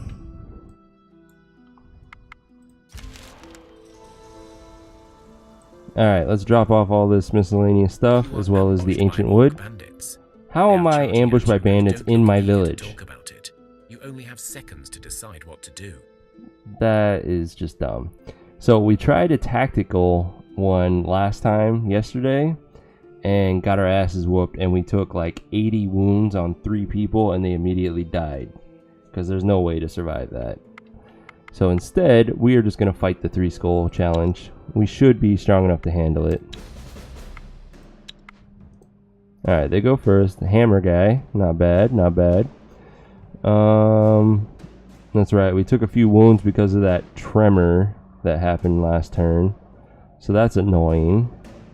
If we poke with her, that's going to be 9 damage, 27. This is doubled because he'll be wounded, so 47 total. She kills him on her turn. So he's not even in my mind now. We're going to counter offense that one. Ooh, and he had a spear. That was a good move. And then they come out, and they're confused, so they don't get to attack. Now let's kill them. Question is, how do I want to do this? 48 life. Well, let's start by poking him with every spear user we have.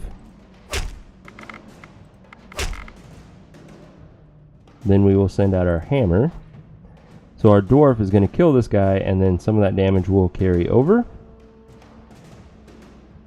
So we will send out everyone else, and this fight should be over. And just in case, I should have done this on the dwarf now that I think about it, to have even more carryover damage, but that's fine. Beautiful. And we win. You have defeated the orc Ooh, a ambushers. gold shield. You realize a few of them have broken their weapons in A a last act before Boucher dying, shield? but perhaps Don't know some if it's can French be or not, so it salvaged. could be bouche. Anyways. Decent shield, but look at that. That's 7 health in a social challenge. That's pretty good. That means one of our warriors would be a great meat shield in social fights. 2 armor, that's nice. Definitely don't need that dagger. Thank you. And 15 enchanted bones. That's cool.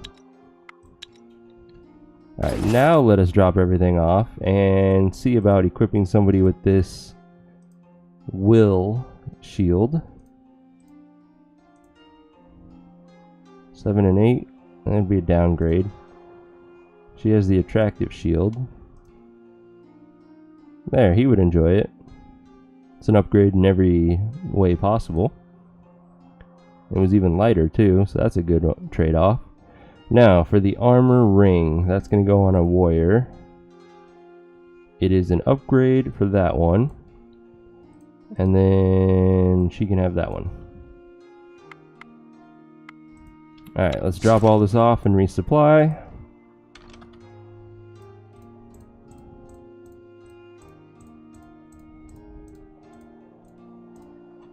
We need 600 vegetables.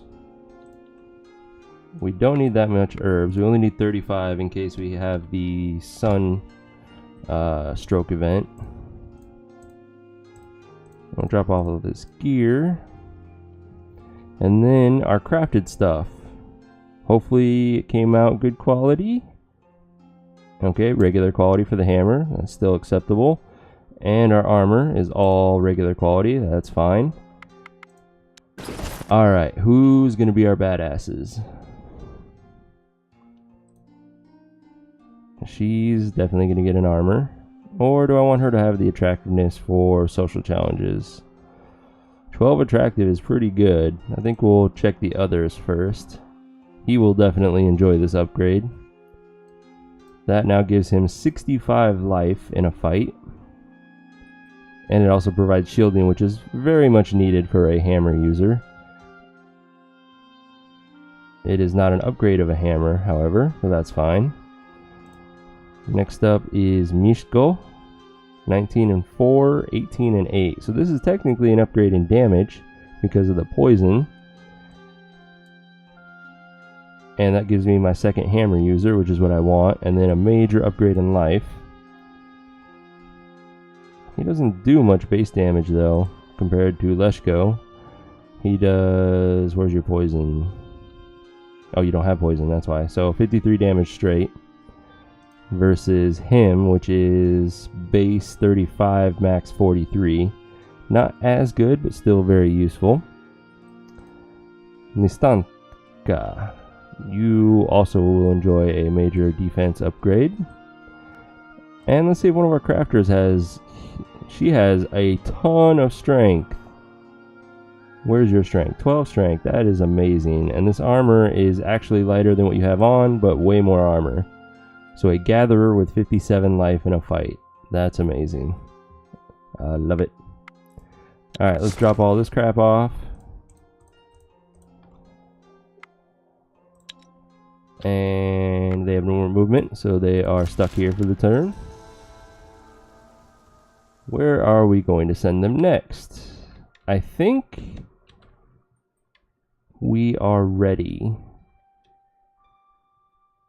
to risk collecting the moonstone. Oh, did the bandit camp disappear? Hell yeah, that would be amazing if it did. That it's also scary if it did, because in theory that means something better may have replaced it, and it was already a 5-skull bandit camp. We'll have to find out. Alright, since I dropped that stuff off, what else can we craft? I have ancient wood and mithril, so let's see what that does for a spear. Let's throw that down for the catalyst. Ancient wood and mithril. That's a decent Leshy's hair. It does 4 damage less than if we had the moonstone for it, so not bad all in all. I'm sure it's an upgrade for a couple people. Let's make 2. We have quite a few spear users now that I think about it. Let's do 5 if we can. We can. We have the technology. I know I'm an idiot. I just like being silly. So now that we do have the ancient wood, what kind of shield does that make with the mithril? Oh, that's right. We cannot use coal for shields as a catalyst. So, what do I have in abundance? That does not matter to me. How about the elven wood? That gives me an 8% chance. We can do better. There we go, 12% chance. And that is a good shield right there. 12 and 12 with some perception. I give it my seal of approval. Let's go ahead and make 5 of that. That should be good for now.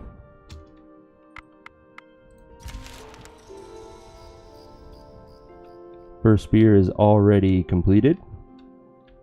Let's see, we are heading down here. So let's see if anybody in our village needs an upgrade on their spear. She does not. She has the ultimate Leshy's hair. She does.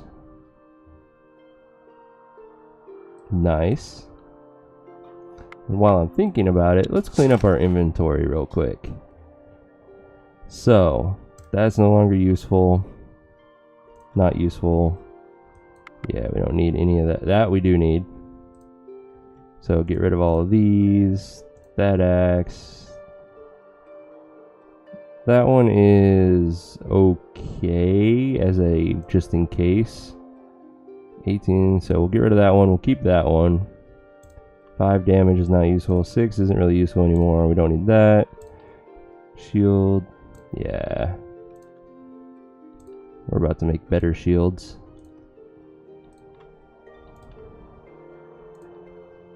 Actually, that one was pretty useful for the light armor. Get rid of that, keep that. Get rid of that one. We'll keep the good quality ones for any new villagers as a just in case, and then we'll just kind of deconstruct all of the regular and crappy ones that we've made. Get rid of the bad quality of that. We don't need those either. And then the way I do this is I put them all on an expedition, and then I bulk dismantle said expedition. And then I just quickly transfer it all back instead of dragging them one by one to the dismantle tab. Little tip for saving time.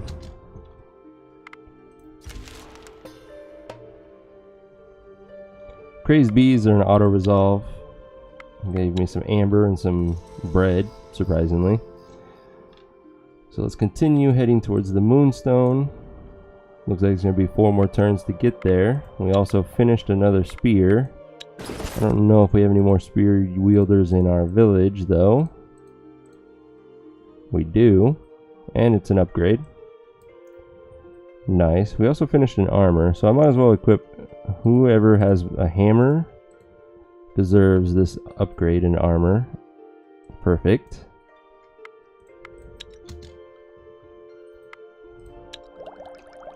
Didn't mean to click that, but while we're here, let's just research these to uncover the others. I definitely want to build both of these before long. The manger would have been useful in the beginning because it gives you 10 extra points for each gatherer when you create them, which will be randomly distributed amongst all of their skills. So you could get something good, you could not. The meeting hall, nah. I mean, it helps with social challenges inside the village, which occasionally happen. Also, you can then create sages, which are basically male witches. And you get the chance of a scholar inventor. Not very useful in my opinion. This gives you everyone shielding and everyone additional damage in the village, which just makes it that much easier to protect. And then this unlocks the archery range, which is additional range damage, which is the support ally in your tactical hand. Again, it's up to you to decide if it's useful or not. I don't find it very useful, so I don't really build it. This one is the Blessed Path, and this one is very much you need to evaluate your situation and make a decision, because what the Blessed Path does is, depending on how good a quality it is, it can add anywhere from 1 to 3 tiles to your villagers' gathering distance, if you will. So if you go to your village overview, you can see that you can collect anything that's in your village and within 1 tile right now. If you build the Blessed Path, if it gives you a +1, this ring becomes this ring. So in my situation, I would then be able to collect this topaz. And if I do a +2, it then goes to this ring, which would give me granite, more wood, and the topaz. And then a +3 goes all the way out to here, which if I look, that would give me spider silk, not the coal, and more vine. So a Blessed Path really wouldn't do me much good, because I don't really care about these 2 resources. If I do need them, I can send a small expedition out, gather them real quick, head back. So I'm not going to worry about building that, but I am going to research the 2 that I want to help me protect the village, and then I'll build them eventually when I get better resources. Once I finish the weapons that I've queued up, I might look into building them. Since I have the mithril, I'll see what my leftover is going to be, and if it's enough. Night falls over Thea, and restless souls of the damned seek out the living in envy and anger. You can almost feel the approaching wave of these infernal wraiths seeking to burden your souls. But this night, a welcomed guest is seen in the shadows, a lapiduk, the spirit catcher. This bizarre-looking creature, resembling an overgrown toad with long claws, yellow warts, and a row of razor-sharp teeth, is actually a humble servant of Veles, in the old days tasked with the hunting of wayward souls and misbehaved wraiths, but now hopelessly overfed and ever busy with his task of devouring evil spirits. Good, let's leave him to his task. And if you do that, most of the time you're just going to get a blessing, which, lasts roughly 20 turns. Occasionally, though, it will give you a permanent stat increase of will on somebody in the village, which is the best thing. Thanks to the lapiduk, your people sleep well this night, and many feel the magical touch of Veles upon them. Okay, so we got a blessing of magic. That's okay. If they're in my village, this is a permanent blessing, so they all gained 3 additional magic. So these 3 will have 6 magic skill as long as they stay in the village because of our tree of blessings. Let's see, we are still a few turns away. Ooh. Orc fighters, 8 of them. That could be dangerous. And it's nighttime too, so they are likely to attack me. This might not go well. We finished another spear. Let's see if we have any other spear wielders in our village. We do, we have a couple more. This is a major upgrade for him. Alright, will they attack us? Looks like a bear will. That's an auto-resolve. Gave us their fur and a wooden trading sword. No thank you. And they ran away, and other orcs came towards us. Holy crap.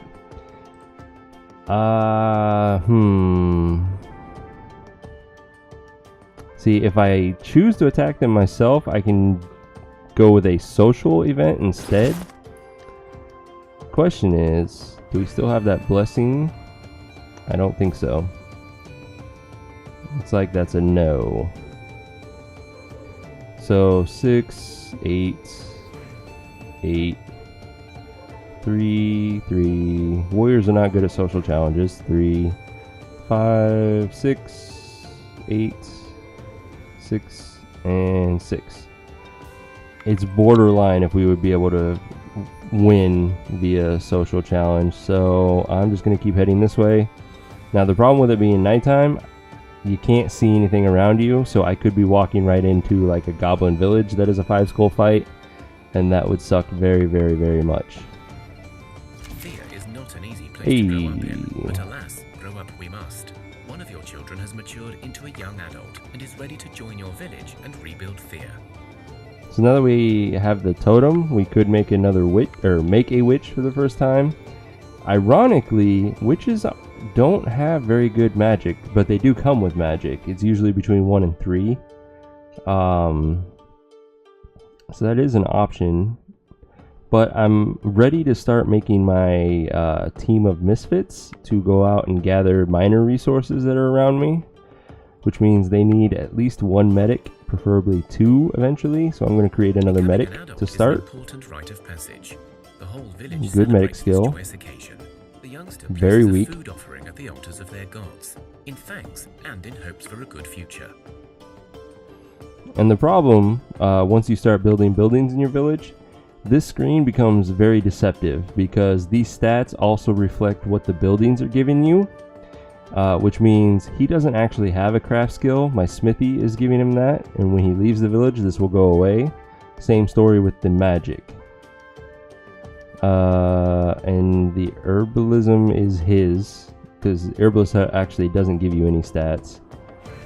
So just something to keep in mind. And then once I built the palisade and the barracks, he would have shielding and more damage than what is normal. So when you're confused, just look at your strength, and that's what your damage is. The night is quiet and calm, but suddenly the ground shakes beneath your feet without any warning.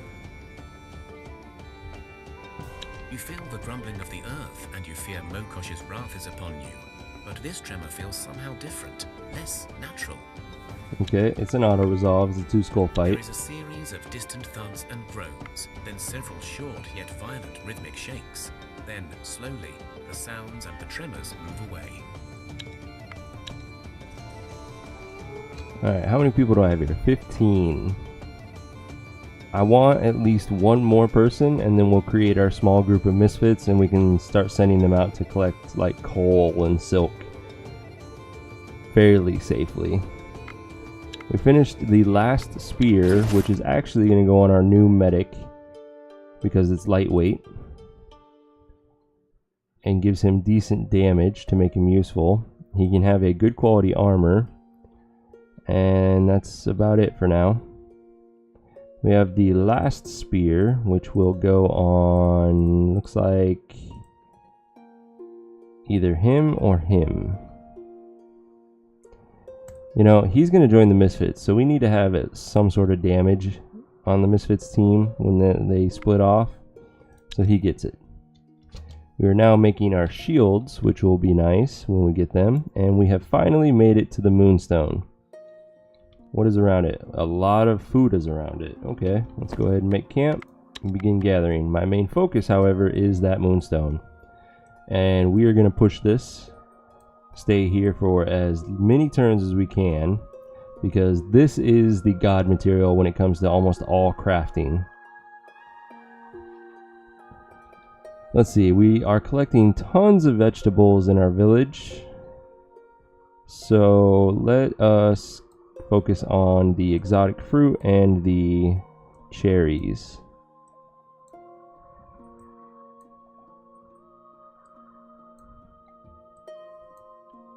There.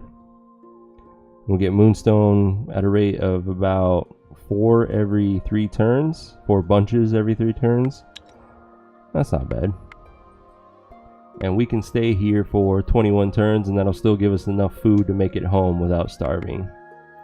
So sadly, it's going to get a little boring for you guys watching me sit here clicking skip turn all the time. We are getting we're getting attacked by some orcs. Little dangerous. We should be able to handle it. Again, orcs are humanoids. Humanoids can have spears equipped, so you want to keep that in mind. We're going to send out a shielded warrior just in case, and that's why. So she's already taken a wound. That's a little scary. That's a lot of damage coming at us. So we need to play very tactically on this. Alright. There's going to be a matriarch and a witch who are going to be higher level than the orc fighters. Given these two, we have to assume that the remaining 2 orc fighters are at least level 6. So my counter offense of 5, odds are it's not going to work. That would be a wasted turn. Instead, my options are I could counter tactic and get rid of 2 of these, but that also leaves me open to additional attacks coming out. I have a first action of 4, which means the only person I can first action is our very weak spear wielding medic, which pretty much guarantees his death if we did that. So that too is not an option. Finally, my other option is I can confuse 2 of them, which could be these 2 right here, right now, but that allows the AI to send out probably 2 more cards, which could be 2 of the tactical cards, and then my counter tactics is only good on 1 of them. So it's a question of, do I value doing the counter tactics first and letting her get hit by this very painful 37 damage, or confusing them and risking having more cards come out than I want to deal with? And I think I just answered my own question with the more cards than I want to deal with bit. So I'm going to counter tactic with him. There went the matriarch, it looked like. They both have amazing shields, so I'm going to keep the best one and use his counter tactic to get rid of one of the fighters. There's the 3rd fighter, and damn it, it's the weakest one of the 3. So now my confuses are only going to work on these 2, and he's still going to get an attack out. That's okay. And it has to use my shield. Damn it, I was going to shield her to prevent that damage. Oh, I used my other confuse. I really did not pay attention to this. This changes things. We're going to take wounds, potentially be bleeding out. There's no ifs, and or buts about it.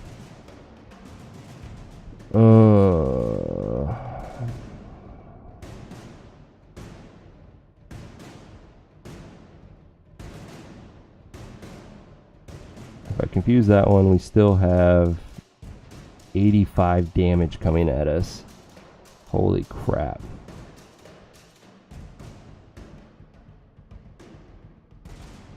And if we don't confuse it and we shield instead, we're going to have even more damage coming at us. So yeah, I need to do the confuse.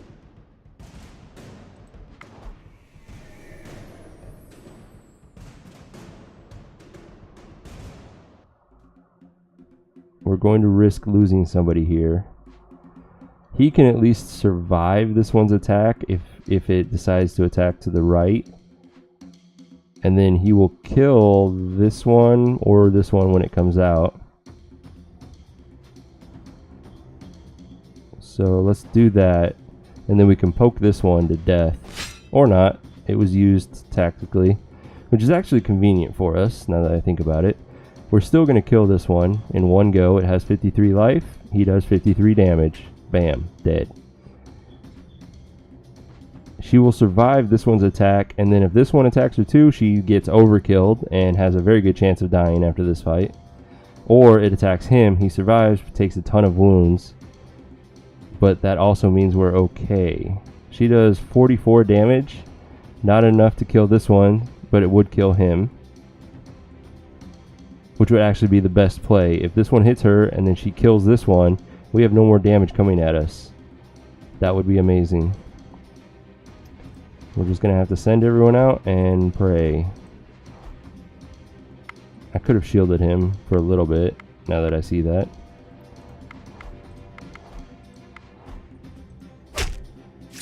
Perfect. She's going to be bleeding out, but that's okay. She at least has a chance of surviving now. We'll do a quick calculation after this fight to see what those chances are. So she is bleeding out. That's okay. Do not need that. It's heavy and weak. That's bad quality. That's okay, but we're making better and don't need the dagger. So not much from that fight. We gained a level. Let's take a look at that first before we do the calculation. Got a decent amount of health now that I see the bottom one, so I am happy with that level. And our village also gained a lot of health. Nice. Those are the kind of levels I hope I keep getting. Alright, calculation time. For anyone who's new and didn't catch my last explanation of it, the way you calculate your chances of dying, you take your wounds, in this case 20, you divide it by your total maximum health, which is, for her is 25, and that gives us a wound scale of 80%. Now, each character has a base survival rate of 70, which you would then subtract from the wound scale, so she has a 10% chance of dying. It's at this point that the medic skill comes into play, and you have to worry about whether or not you're playing with Bloodbath on or off. If it's off, you only consider your best medic in the team, and it's a 1-to-1 ratio for his medic skill. So in my situation, it's a 12, which if Bloodbath was off, that means 10 minus 12, she cannot die. Now with Bloodbath on, which I'm playing with, you take your top 2 medics, and the best one of the two actually gets a 2-to-1 ratio, and the second best gets a 1-to-1 ratio. And you would add them together and then subtract those from the remainder of the wound scale, which means he's actually a 24 medic and he's still a 6, which means they together have a 30% chance survival rate. So at this point, none of my characters can ever die unless they get overkilled because of Bloodbath. So they have to take more wounds than they have maximum life to even have a chance of dying, which means I'm not worried about her. I can just continue my game and she won't die. She'll slowly heal, which healing is its own calculation. I do have a video for it on my YouTube if you want to watch that instead of listening to me try to describe it again and again. The night is quiet and calm, but suddenly the ground shakes beneath your feet without any warning. Okay. You feel the grumbling of the earth and you fear Mokosh's wrath is upon you, but this tremor feels somehow different, less natural. Alright, it's an auto-resolve physical challenge. There is a series of distant thuds and groans, then several short yet violent rhythmic shakes. Then, slowly, the sounds and the tremors move away. And she survived the night, which we knew she would, and she's already healed enough that she's not bleeding out. If we look at her, she has 14 wounds remaining. And the way bleeding out is determined is if you are 1/3 of your life or less, you're bleeding out. If you're higher than that 1/3, you're not bleeding out and you have no chance of dying. So cool, now that we know she has survived, this is a good stopping point for the night. So I want to thank everyone for coming out and watching The Awakening by Muha Games. It is one of my favorite games. As for me, I am Demordred. I try to stream most nights starting at 7 p.m. Pacific. The only time I don't stream is usually Saturday nights. That's my time to go kind of hang out with friends and family and take a break from everything. So I will not be back tomorrow, but I will be back on Sunday at 7. So if you enjoy this, go ahead and stop by again. Feel free to chat with me. I love talking about anything, whether it ranges from games or anything else. So until next time, game on.